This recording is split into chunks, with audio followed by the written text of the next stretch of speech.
Good afternoon, everyone, and certainly an afternoon session. So I thought, let me seek your involvement in the next 5 minutes to help me in trying to assess the current status of the space sector in India. So those of you who have a piece of paper or a pen within your hand's reach, I would like you to grab them and assist me, help me in doing some quick pointing.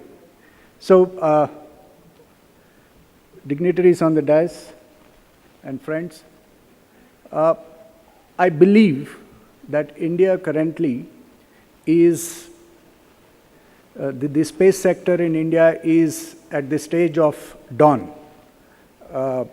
Certainly, it is a sunrise.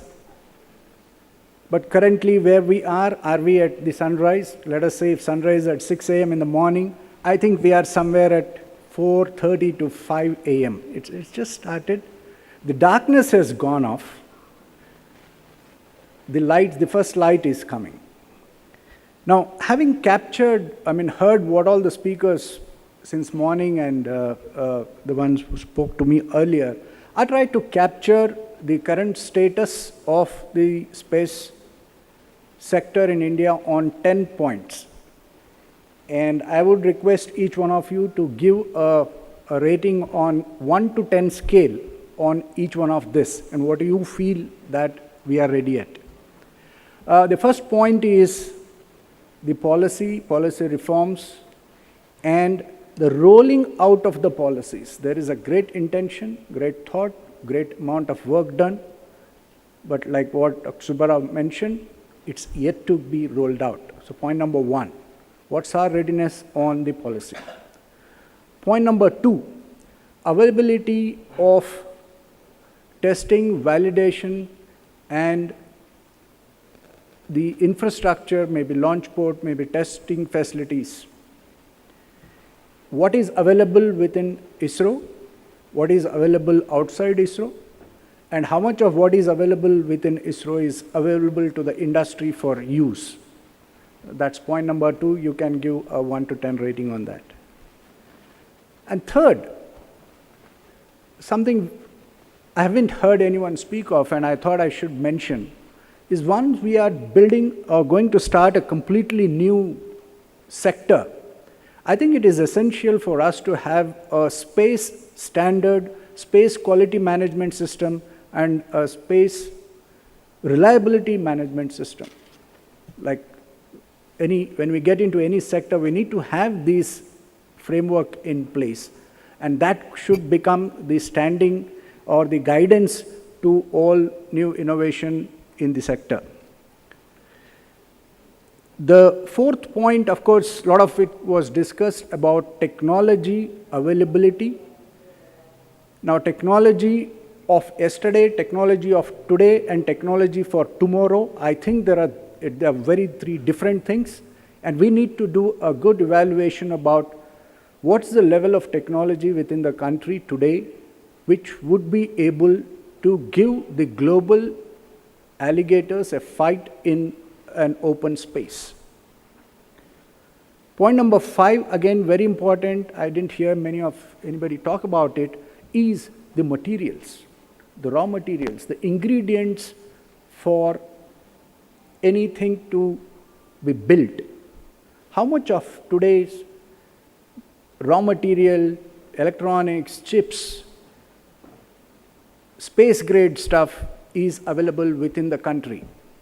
And what is the denial for importing this for important missions? I feel that this 5th point is very important to evaluate the readiness of the sector. Point number 6, I think there's a good amount of work that has been already done on this, and I call this aligned, connected, and an integrated ecosystem. Aligned, connected, and an integrated ecosystem. Why? Because space tech is not something which can be done by one person in one roof. It necessarily has to be a collective exercise.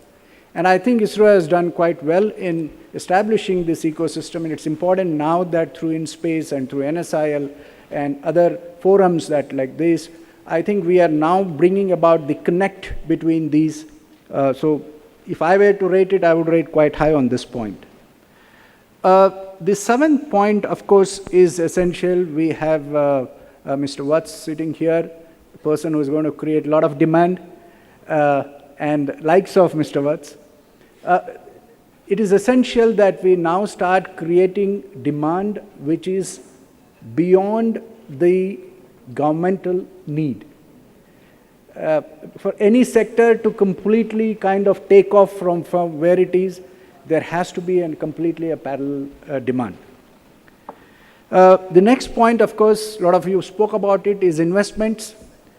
Investments in terms of funding coming from outside, and I could see that there's a lot of interest in that.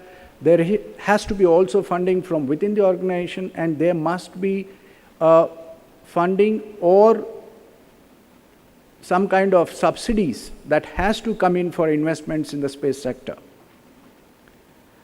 Point number 9, and this is, it's a favorite of mine, and I call this as failure tolerance.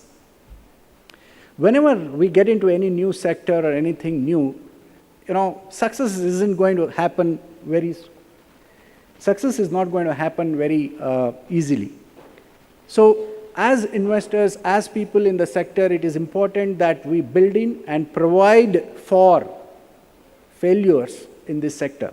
And last point is, we talked about skill. I think very important for success in this sector is the element called system engineering, system design, system engineering, system evaluation, system testing. And many of the space systems are the ones which you cannot test in it. You can't test a launch vehicle by launching it. You got to do enormous amount of simulations, and therefore the element of system engineering and system reliability assessment as an academic focus is very essential. So these are the 10 points which I thought that we should evaluate ourselves on. Thank you very much. For those who could do some pointing, I would request them to help to share their points with me. Thank you very much.